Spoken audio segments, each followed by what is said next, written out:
뒤에 계신 분들과 서로 사랑의 인사를 나누십니다. 주님의 평화가 함께 하시기 바랍니다. 그렇게 인사하십시오.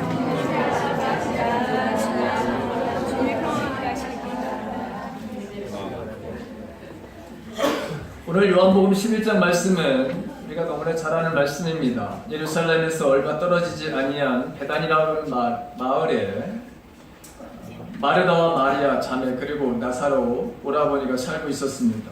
이 가정에는 예수님에게 많은 관심을 가지고 예수님의 그 전도 사역을 위해서도 많은 도움을 주었고, 주님이 피곤하실 때마다 이 나사로의 집에 가셔서 쉬시기도 하셨습니다. 이렇게 예수님이 이 가정을 사랑하셨고, 이 가정 역시 예수님을 정말 극진히 그렇게 사랑하는 가정이었습니다. 그런데 예수님이 이렇게 사랑하시던 이 나사로가 병이 듭니다. 그래서 그 누이 마르다와 마리아가 예수님께 사람을 보내서 주님 보시옵소서 사랑하는 자가 병들었습니다 라고 알려드렸습니다. 이렇게 예수님께 이 사실을 알아낸 예수님이 당장 달려오시리라 그런 기대가 그들에게 있었기 때문입니다. 그런데 주님께서 사랑하시는 나사로가 병들었다는 이 소식을 듣고도 그곳에 더 이틀을 더 묵으셨다, 더 그곳에 머무르셨다 그렇게 말씀하고 있습니다. 그러는 동안에 나사로는 이미 세상을 떠났습니다. 그리고 무덤에 있은 지 나흘째 되던 날에 예수님이 이곳에 오십니다. 많은 사람들이 슬픔을 당한 이 가정을 위로하기 위하여 조문을 왔습니다. 그런데 예수님이 오신다는 말을 듣고 마리다가 주님을 맞으러 나가죠. 주님을 뵙는 순간 슬픔이 복받쳐 오르는 이 마리다는 원망 섞인 그런 말로 예수님에게 이렇게 말씀을 드립니다. 주님이 여기 계셨더라면 내 오라비가 죽지 않았을 것입니다. 그러나 나는 이제라도 주님께서 무엇이든지 하나님께 구하는 것을 하나님이 하시는 줄을 아나이다 이렇게 말씀을 드립니다. 그때 예수님은 자기를 향해서 이렇게 말하는 마르다를 향해서 말씀을 하십니다. 내 오라비가 다시 살리라. 이 말씀을 들은 마르다가 뭐라고 말합니까?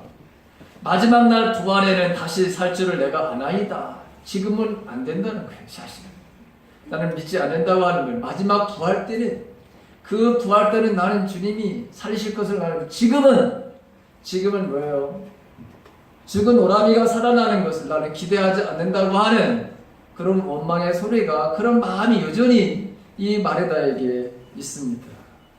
그러자 주님이 뭐라고 말씀하시느냐? 나는 부활이요 생명이니 나를 믿는 자는 죽어도 살겠고 무릇 살아서 나를 믿는 자는 영원히 죽지 아니하리니 이것을 내가 믿느냐? 이렇게 묻습니다. 이때 마르다는 다음과 같이 여러분 신앙 고백을 합니다. 주님 그렇습니다. 주는 그리스도시요 세상에 오신 하나님의 아들이신 줄을 내가 믿나이다. 이런 고백을 합니다. 여러분 이 점점 사실 이 마르다도 예수님에 대한 이 믿음을 있는 것을 여러분 고백하지만 여전히 지금 오라버니가 살아난다고 하는 것에 대한 것은 이게 사실 와서 닿지가 않는 거예요. 분명히 주님은 그리스도시다, 세상에 오신 하나님의 아들이신 줄 내가 믿는다 이렇게 표현을 했지만 여러분 아직까지도 이 마르다에게 자기 죽은 오라버니가 살아난다고 하는 분명한 그런 믿음은 사실은 없는 것입니다. 이사야 26장 19절에 보면 이런 말씀이 있습니다. 주의 죽은 자들이 살아나고 우리의 신체들은 일어나리라.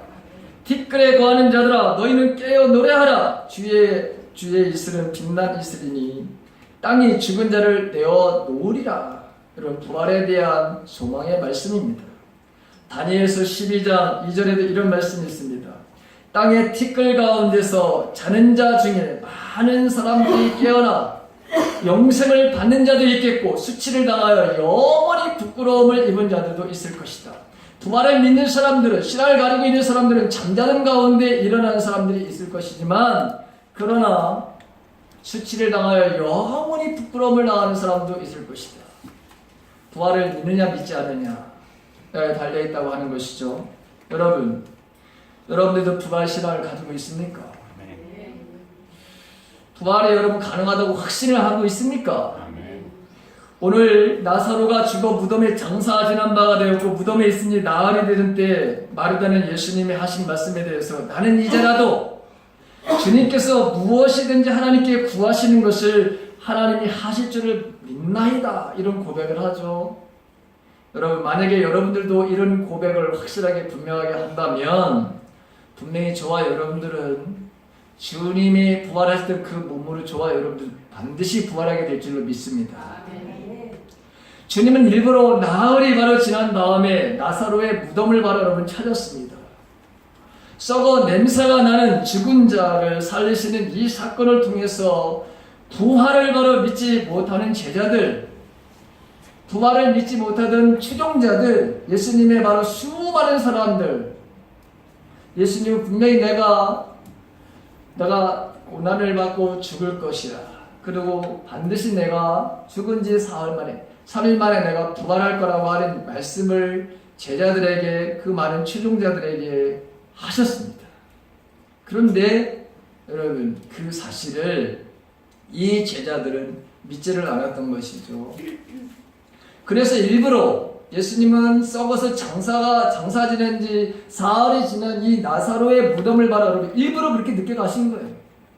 그런 능력이 사람을 살리는, 그리고 부활이라고 하는 것이 실제로 너희들 믿음 안에서 이것이 이루어진다고 하는 것을 보여주시기 위해서 일부러 여러분 주님은 지체해서 그렇게 여러분 가셨던 것이죠.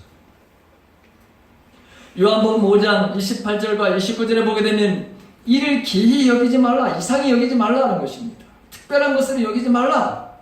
무덤 속에 있는 자가 다 그의 음성을 들을 때가 오나니 선한 일을 행한 자는 생명의 부활로, 악한 일을 행한 자는 심판의 부활로 나오리라. 여러분, 악한 일이라고 하는 것은 예수 그리스도를 믿지 않는 걸 거부하는 거예요.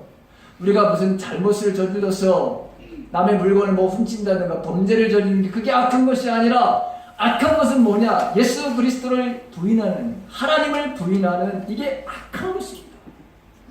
이 악한 사람들은 바로 여러분 심판의 부활로 이들도 나오게 된다라고 그렇게 말씀하고 있습니다. 예수님 당시에 여러분 유대교에는 특별히 아주 대표적인 두 종파가 있었습니다. 그 두 종파가 하나는 바리새파요, 하나는 여러분 사두개파입니다.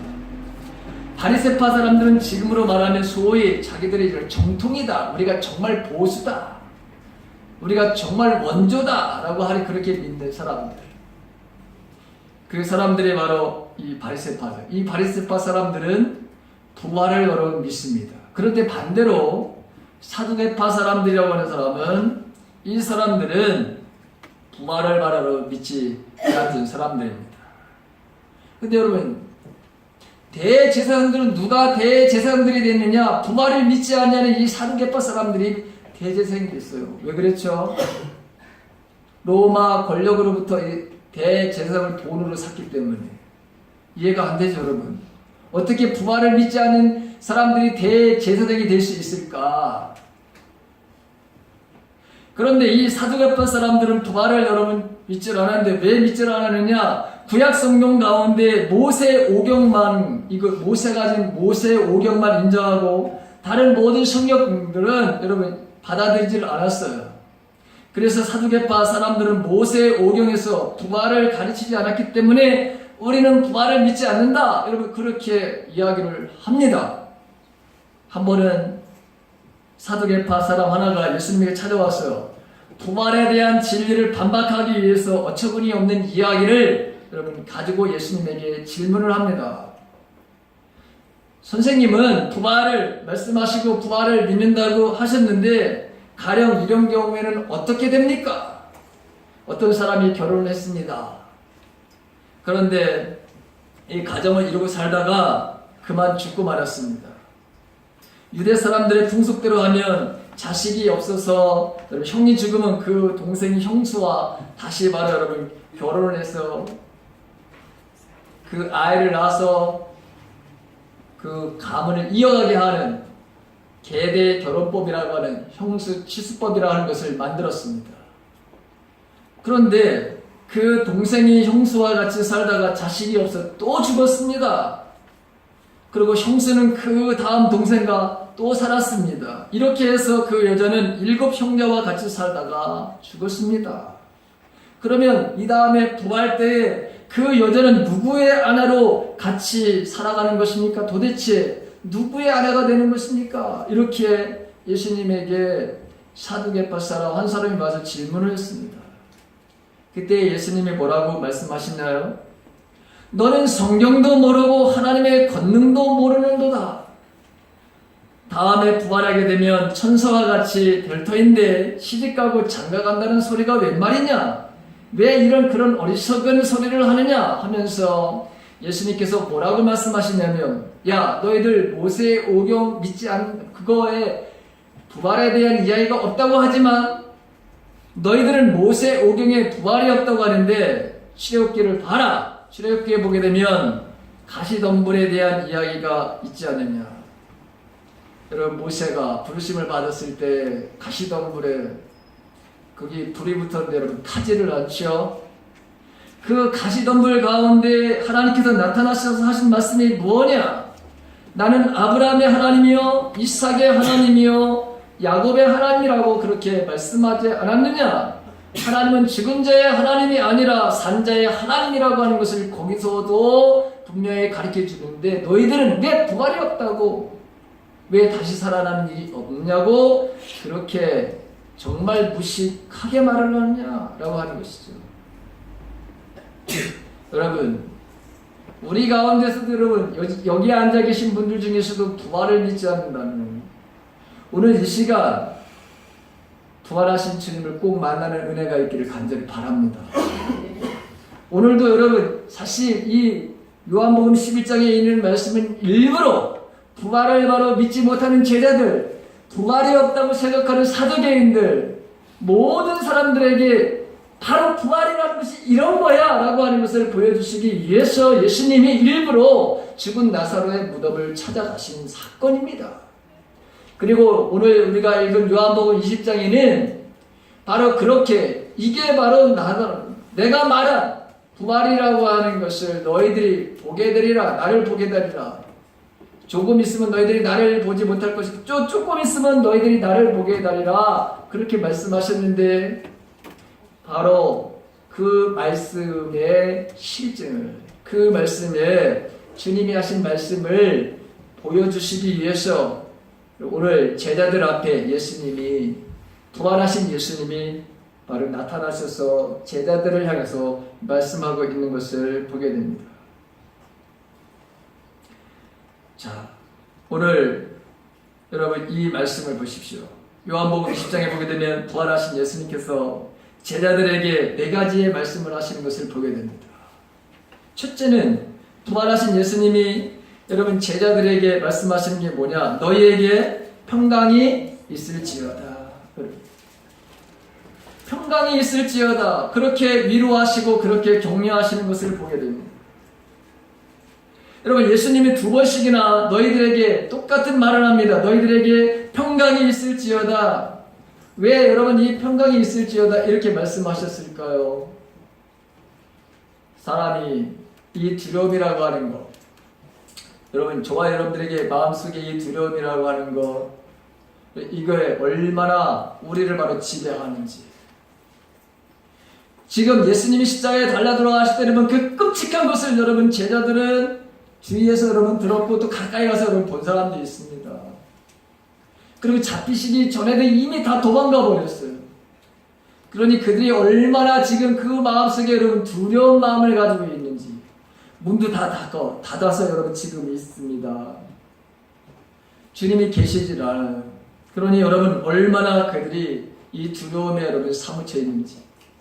그렇지 않아도 주님이 살아계실 때에도 여러분 이 제자들이 얼마나 두려워하는지, 오히려 너희들이 근심이 변하여 기쁨이 되리라. 내가 부활한 것을 보게 되면 너희는 정말 기뻐하게 되리라. 여러분 그렇게 근심하고 두려워하는 제자들을 향해서 예수님이 말씀을 하셨어요. 그래서 오늘 첫 번째, 두 번씩이나 너희들에게 평강이 있을지어다 이렇게 여러분 말씀하시죠. 지금 제자들에게 가장 원하는, 예수님이 가장 제자들의 마음을 읽고서 하신 말씀이 뭐냐? 너희들에게 평강이 있을지어다. 저와 여러분들이 세상을 살면서 우리에게도 여러분 필요한 게 뭐냐? 마음의 평강이죠. 마음의 평강. 그래서 데살로니가후서 3장 16절에 뭐라고 말씀하시느냐? 평강의 주께서 친히 때마다 일마다 너희에게 평강을 주시고 주께서 너희 모든 사람과 함께 하시기를 원하노라. 사도 바울이 여러분 주님을 뭐라고 말씀하시는 평강의 주님이다 이렇게 말씀하시는, 일마다 때마다 너희에게 평강 주시기를 원한다. 요한복음 14장 27절에 있는 말씀을 보게 되면 나의 평안을 너희에게 주노라. 여러분 예수님이 말씀하신 나의 평안을 너희에게 주노라. 내가 너희에게 주는 것은 세상에 주는 것과 같이 아니하리니 너희는 마음에 근심하지 말고 두려워하지 말라. 그렇게 여러분 말씀하시죠. 여러분 평강은 주님이 주시는 은혜입니다. 평강은 여러분 우리가 받고 싶다고, 여러분 우리가 원한다고 해서 얻는 게 아니에요. 여러분 부활하신 주님을 믿느냐? 정말 주님이 바로 나의 구세주인 것을 믿느냐라고 하는 사람들에게 하나님이 가지고 계신 것, 주님이 가지고 계신 것을 여러분 주는 거예요. 이 바로 평강의 삶이 우리들에게는 절대적으로 여러분 필요해요. 우리 세상을 살면서 얼마나 우리가 두려움 속에 사는지 성경에는 여러분 두려워하지 말라는 게 366개가 나온다고 그랬어요. 저와 여러분들이 두려움 속에 살아가는 거예요. 여러분 이 평강이 임하게 되면 어떤 마음의 고통도 극복될 수 있습니다. 상황과 환경은 변함이 없어도 주님의 평강이 임하면 두려움과 초조와 불안과 걱정과 근심 이 모든 것들을 극복하게 됩니다. 이사야 57장 19절에 보게 되면 나 여호와가 말하노라 먼 데 있는 자에게든지 가까운 데 있는 자에게든지 평강이 있을지어다 평강이 있을지어다 이렇게 여러분 말씀하고 있습니다. 그러면서 내가 그를 고치리라.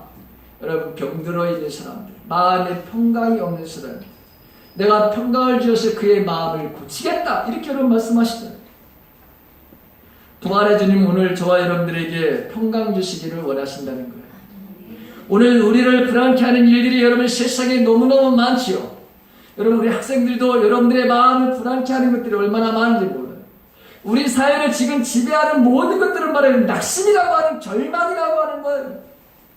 여러분 이렇게 낙심과 절망에 바로 여러분 세상을 살아가는 우리들에게 오늘 부활하신 주님은 부활을 믿는 우리들에게는 내가 내게 가지고 있는 평강을 너에게 준다 이렇게 말씀하시면서 너희들이 두려워하지 말라는 거예요. 여러분 두려움을 가지고 살아가는 사람들, 근심과 걱정과 초조한 마음을 가지고 살아가는 사람들은 나는 말이야 여러분 부활의 신앙을 믿지 않는 거예요. 부활하신 주님이 말씀하시는 것, 부활의 주님이 가지고 있는 것을 여러분 우리가 거부하면서 인생을 살아가는 거예요. 그것이 정말 저와 여러분들이 나는 부활을 믿는가? 나는 부활 신앙이 있는가를 한번 점검해 보십시오. 주님은 걱정하지 말라고 지금 평안의 말을 2번씩이나 하시는데도 나는 세상에 여러분 세상에는 우리를 근심하게 하고 두려워하는 것은 더 많아질 거예요. 앞으로 없어지지 않습니다. 절대로 없어지지 않고 더 많아지지만 그러나 부활한 주님을 만나게 되면 여러분 그 모든 것들을 다 극복하게 될 줄로 믿습니다. 이런 믿음이 오늘 여러분 말씀을 듣는 가운데 여러분들에게 이 평강의 마음이 지배되어지는 놀라운 성령의 역사가 있기를 간절히 축원합니다. 두 번째, 여러분 부활이 없다고 부활을 믿지 않는 사람들에게 오늘 주님이 뭐라고 말씀하시냐면 여러분 세상 많은 이 문제가 많은 세상으로 너희를 내가 보내겠다. 너희를 바로 세상에 내가 사명자로 너희를 세상에 바로 여러분 세상으로 보낸다. 사명자로서의 삶을 사는 그 자리로 내가 보내겠다. 아버지께서 나를 보내신 것 같이 나도 너희를 보내노라. 아버지께서 나를 보내신 것 같이 라고 하는 이 말씀은 보내심의 출발점이 하나님이신 것을 여러분 보여주고 있는 것이죠. 저와 여러분들이 바로 세상에 얼마나 여러분 두렵게 하는 일들이 많아요. 얼마나 근심되는 일이 많은 세상이고 얼마나 뒤틀려진 세상이에요. 얼마나 여러분 정의와 공의가 바로 땅에 무너진 바로 여러분 세상입니까? 그런데 이 세상에 나를 보내신다는 거예요. 나를 사명자로 여러분 부활하신 주님이 나를 바로 여러분 보내신다는 거예요. 자, 사도행전 1장 8절에 보게 되면 오직 성령이 너희에게 임하시면 너희가 권능을 받고